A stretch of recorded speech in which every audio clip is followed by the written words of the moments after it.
on the while these demonstrations were going on, another interesting thing happening. Sudden spark came, the students started painting walls on the walls. Streets, the whole Dhaka city filled with all the streets. Sudden spark came, the students started painting, expressing their desire, their expressions, the whole Dhaka city ambitions, and their all the street dreams all over the city, expressing their desire. Most interesting part of the whole thing, there was no planning. Nobody was planning anything. It's spontaneous of extreme form. Most interesting part of the whole thing, there was no when you have a student movement, nobody is planning anything. There's a leader, there's a sub-leader, you have instruction. There's no instruction. There's no leadership. On the day when you have a student movement or any movement, there's a leader, there's a sub-leader, you have instruction. There's no televisions that being shot. And on the day when one of friends holding him got shot, and it was all with the television, whole that being shot, country changed completely. And he's falling. And these friends holding him, the whole country changed completely.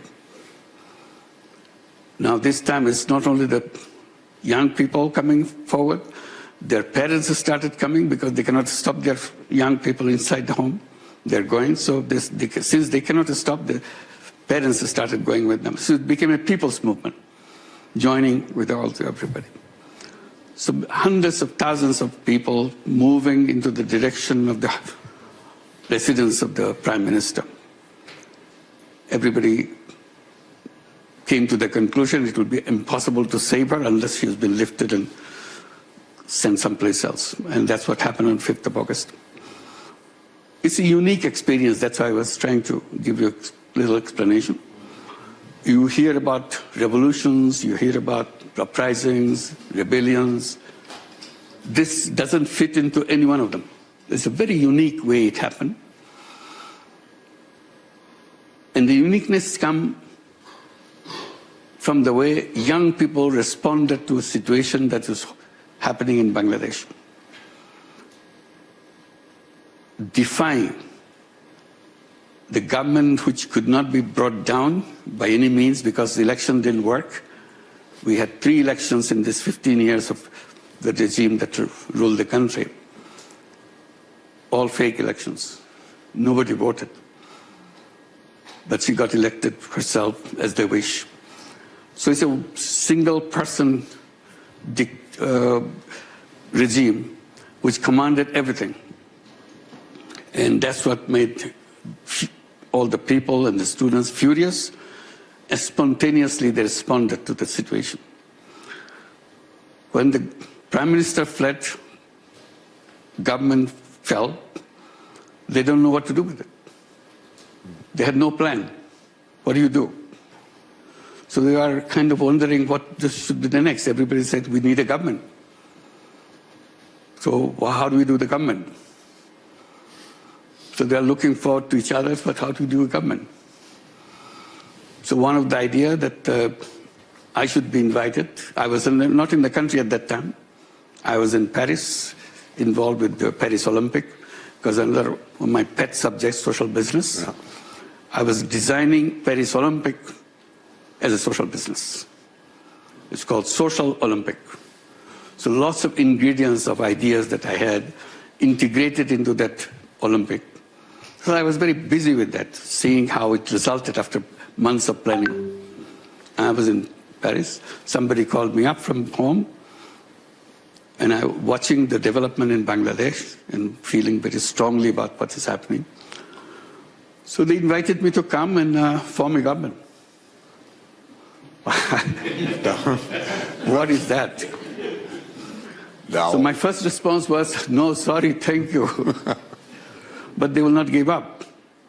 And finally, I said, take time, find it, see people around. I'm sure you'll find lots of options for you. And we agreed on 24 hours, next 24 hours that they will try, but if they can't find, they will come back to me. They called me back again 24 hours later. No, we didn't find any options, so you are the one. So that's how I got involved with it. That's why I'm here. So that I thought... I thought I'll give you the background, why I'm here, why I did. So.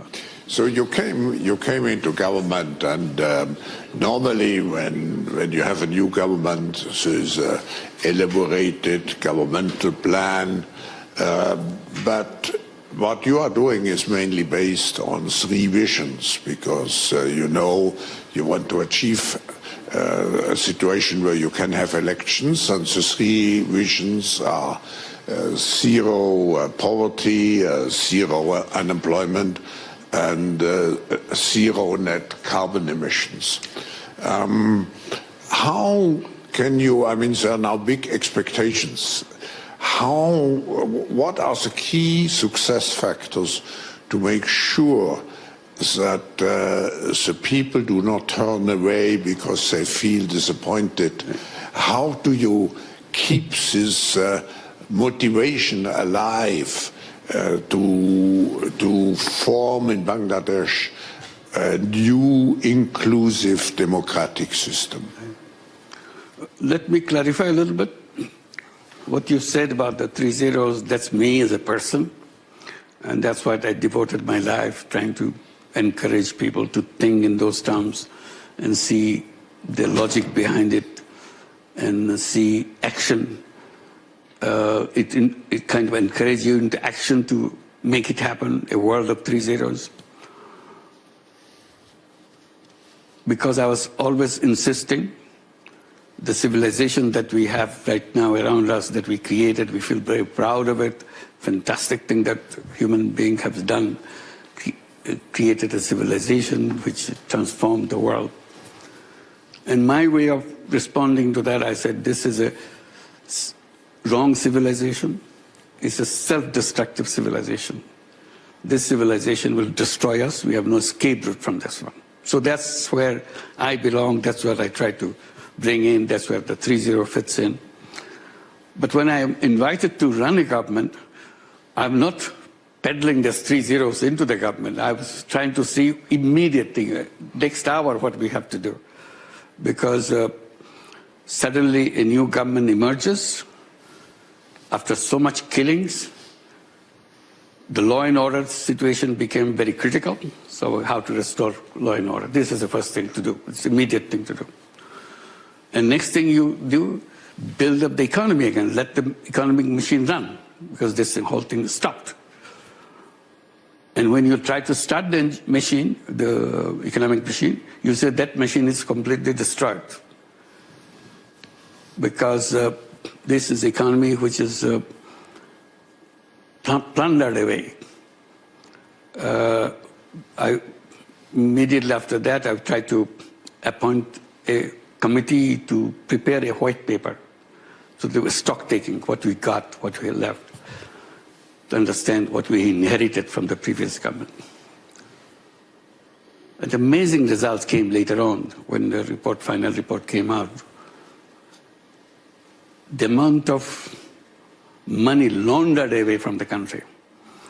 From the banking system, the total amount they've estimated, calculated, it's about $17 billion from the banking system, just laundered away. Very simple thing, very easy way. I think this should be recorded someplace, studied how governments can do that kind of plundering, highway robbery, sitting in the government, running the machine, and still claiming to be a civilized society.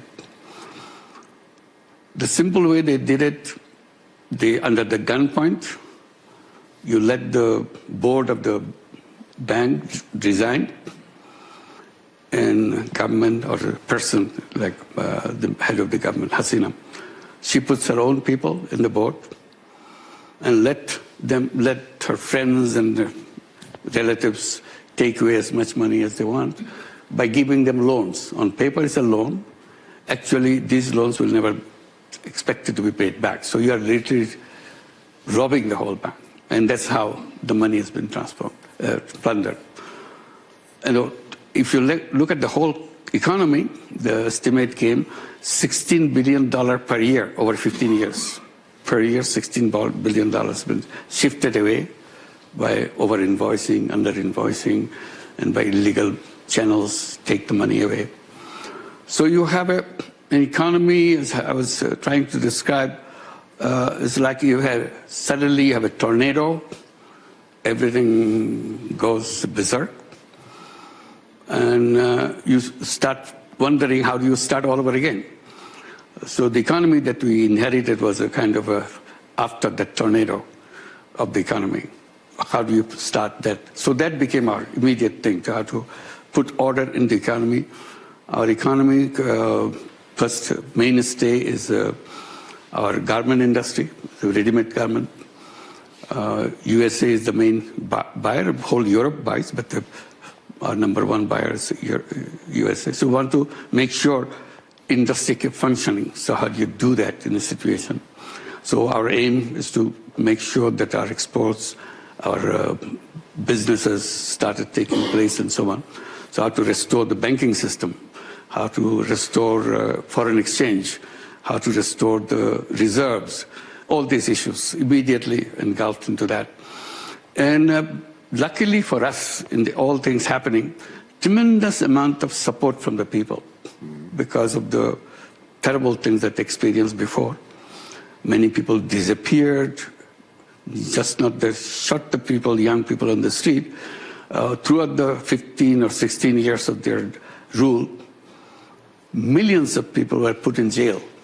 And I was one of them, waiting to be in jail. While I was in Paris, my friends and my family from Bangladesh saying, don't come back, this situation is bad. As soon as you come, you'll be in jail. So stay there. So that's an instruction I'm getting. While I'm coming here, I was appearing in courts. I have 190 cases against me. You can hardly move in it because some cases I have to appear in some courts. So this is a thing for me. And similar to me, millions of people were in jail on unspecified allegations against them, particularly if you belong to any political party which is against the regime, you have no escape route. So that's a kind of environment. You have to free those people who are in jail, how to do that, because there are cases, judicial system has to work. So those became our first priority to make that happen. Our main support is support coming from all directions from within the country. And we saw enormous amount of support internationally. Everywhere we went, there's an outpour of support for the people of Bangladesh and the uprising of the students, how to rebuild. The students were saying, we will have to build a new Bangladesh. They don't have to see anything connected with the old Bangladesh. So that's a big task for us. How do you define that new Bangladesh? How do you start that new Bangladesh? And we are committed to create that new Bangladesh. So case by case, you have to restore discipline of the government and the restoration of the bureaucracy, which was serving the previous government. So suddenly they are asked to do something different, which they never had experience of following the rules and procedures. They get an order, they carry it out. That's all they know. An order comes from one single source. So this became our main issue right now, at that time. And if I understand, the way you are doing it is you have created commissions. Yes. I think quite a number of those. And those commissions, I think it's important to highlight, are composed as much as possible in a multi-stakeholder way, so that the whole population is integrated in designing the new Bangladesh. Could you tell us a little bit more about those commissions and how it functions? The demands from the movement came that we don't want to go back to the old Bangladesh, so we have to build a new Bangladesh. So how do you do that? Where do you begin? Everything collapsed. So one first decision we took on every single item, we'll create a commission, a reform commission. So you have a reform commission for constitution. They say we don't need that old constitution, we build a new constitution. So how do you start, where do you start to build a new constitution? So we had the reform of the constitution. Then you have the election procedure. You have election without vote. We don't want to go back to that kind of tradition of election having no votes, nobody to vote. With the 16 years of term that the old regime was running the country, we had 3 elections, no vote. And then the young people are coming at the voting age. For the first time they become voters. Every year they're becoming voters. All these young people who became voters over these 16 years didn't have a chance to vote for the first time in their life. Older generation, probably in some past years they have voted, but this, very unfortunate for this young generation, which is a very different young generation. Young generation is very integrated, very connected with the whole world, had no experience of that. So we want to undo that, how to create a mechanism so that everybody can vote freely, fairly, so that no interruptions, no threat to anybody to cast their vote freely. So that was a commission. Judiciary became a weapon in the hands of the government. They punish you, they hang you, not only punish you, they hang you. And many people were hanged during that period in the name of the justice. It's a fake justice. It was decided she should be hanged. She was hanged. Many people disappeared. Thousands of people disappeared. People don't know where they are. When the uprising came, we're looking forward to see where they went. Some we found in a little space, lived for 7 years, 8 years, 10 years. No, they don't know whether it's a day or night. It's a dark room. They're fed. They just touch the food. That's about they know. So wondering, what is the world look like now? So now we have a commission, the disappearance commission, to find out. We have cases of 3,000 such disappeared people. We have so far traced about 1,700 where they are. Many still could not be traced. What happened to them? So there are 15 such judiciary and administrations and so on. So 15 commissions to recommend us how to start. The commission reports are coming now that time has come. What we intend to do all these commission reports to put together and start talking to the public and also the political parties. Which are the things that you accept to be implemented? Because this is a recommendation. Unless you accept, it cannot be implemented. So we now have a consensus commission to build a consensus around each piece of our work. Then on the basis of agreement of all parties, all civil society organizations, where they all agree on certain things, we'll prepare what we call July Charter. July is the month when uprising took place. It's a July Charter that we agreed on this. So on that basis of July Charter, we start taking action, including the election. What kind of election? Because unless we know what kind of election people want, we can't go into election. So we are waiting to hold the election, now that the election report is coming out.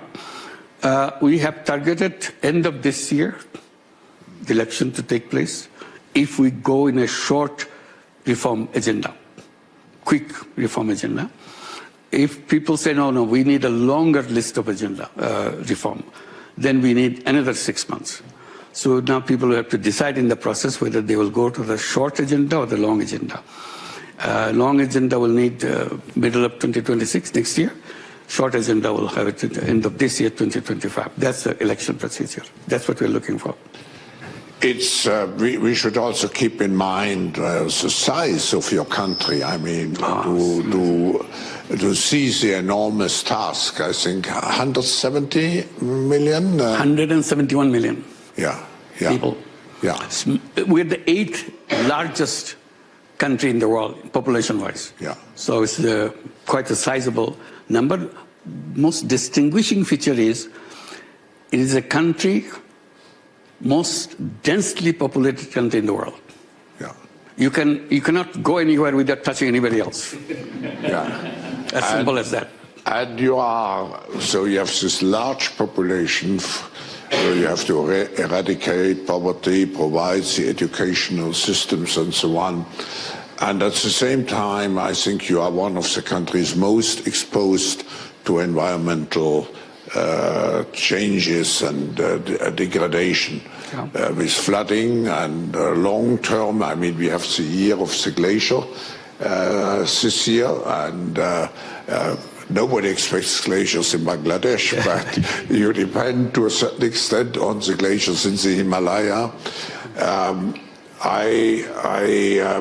We unfortunately come to the end of this session, and I have to say we all have to be not only full of admiration, but full of support, because that's what you need.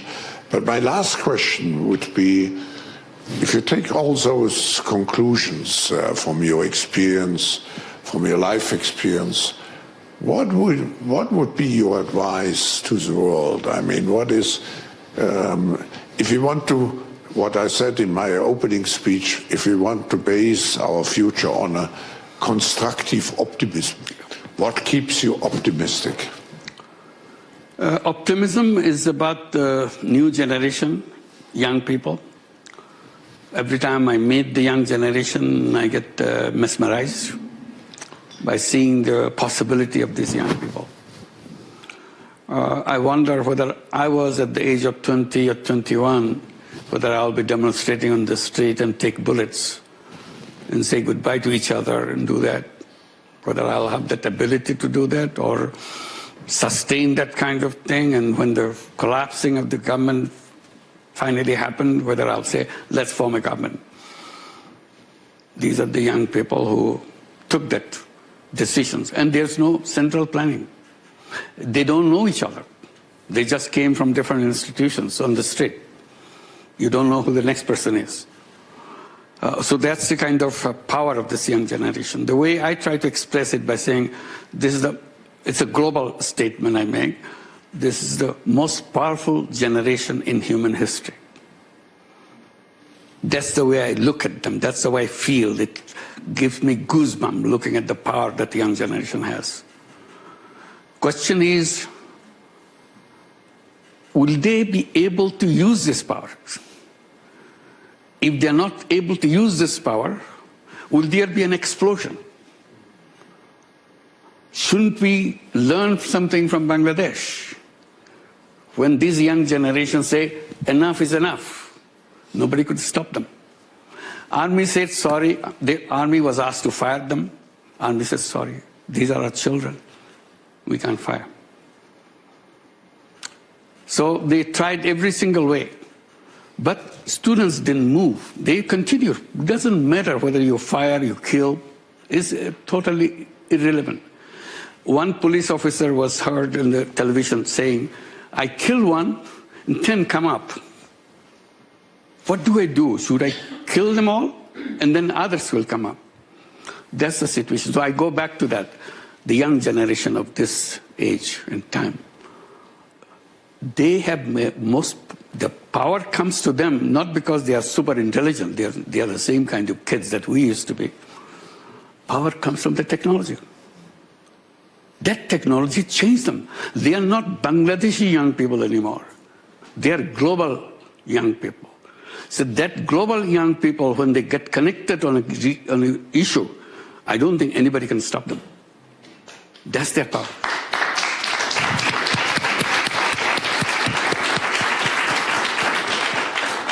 We keep on ignoring them just like we did to other kids. It's not that. I was suggesting our voting age is 18. I said it should be 16. They're so mature. What makes it 18? Difference between 16 and 18.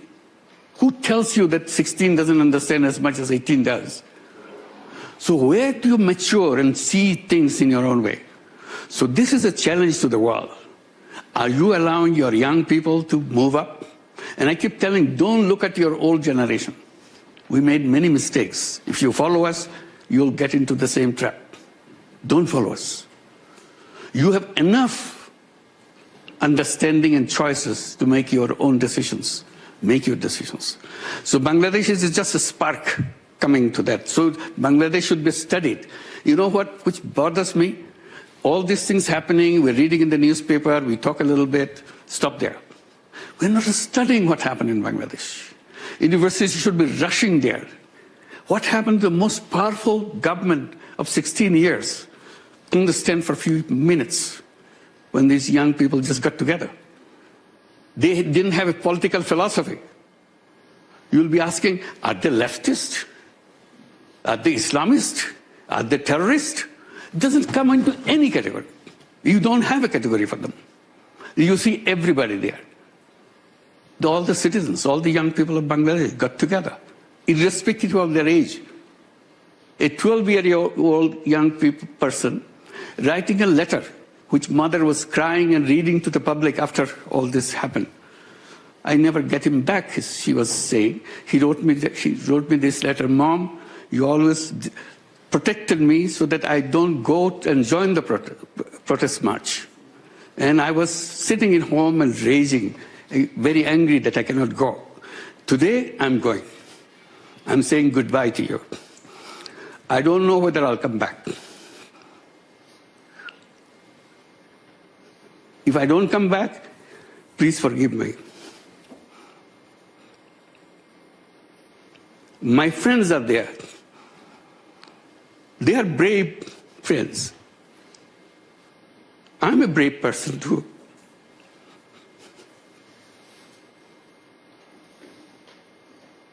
He went out. His dead body came back in the evening. That's what made this movement. It's not just another demonstration or another thing. It's a complete qualitative change that is taking place inside our society, everywhere. Simply somewhere it's still lying low. Somewhere in Bangladesh suddenly found an opening, expressed itself. So that explosion will come. We can't stop it. So we have to understand this young generation and prepare that. And that's where in the past I've been saying that our education system is wrong, treating these young people as if they don't understand anything. They're smarter than any other generation because of the technology they have. They know what you'll be teaching them today. There's nothing surprising for them. So this young generation, they can expand their views and create their own world. And I said education system is wrong because they're preparing them to take a job. I said job-oriented education is finished. Job to them is nothing. I said this generation is a generation of entrepreneurs. They create their own world. They run. Even a housewife in Bangladesh didn't have much education. Now run businesses out of her home. She doesn't have much education, but her food is so good. So what she does, take orders from people. Chooses which one order she take to prepare food for her friends or friends of other families and deliver it and make money. She has 4 children of her own. That's it. That's just a family. Go to remote village, somebody is selling saris on the Facebook. She doesn't know that this kind of business that somebody is doing. She's just figured out she can sell these few saris and then expand. So these are the talent of these young people. Job doesn't fit them, but we are imposing it on them. So these are the mismatches that I keep bringing, and Bangladesh gives a very powerful case to show how it can be done, what to be done. So that should be studied and seen. What is happening, what is waiting for us. That's the most important thing for all of us to learn from experience that we have gone through. Thank you. Sir,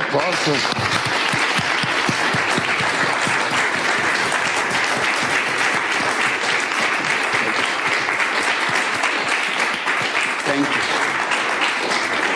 Thank you. I don't have to make a conclusion. I think it was an exceptional half an hour with a visionary man and an exceptional man and an exceptional vision and mission. Thank you. Thank you. Thank you so much. Thank you. You've done a great job. Thank you. Thank you.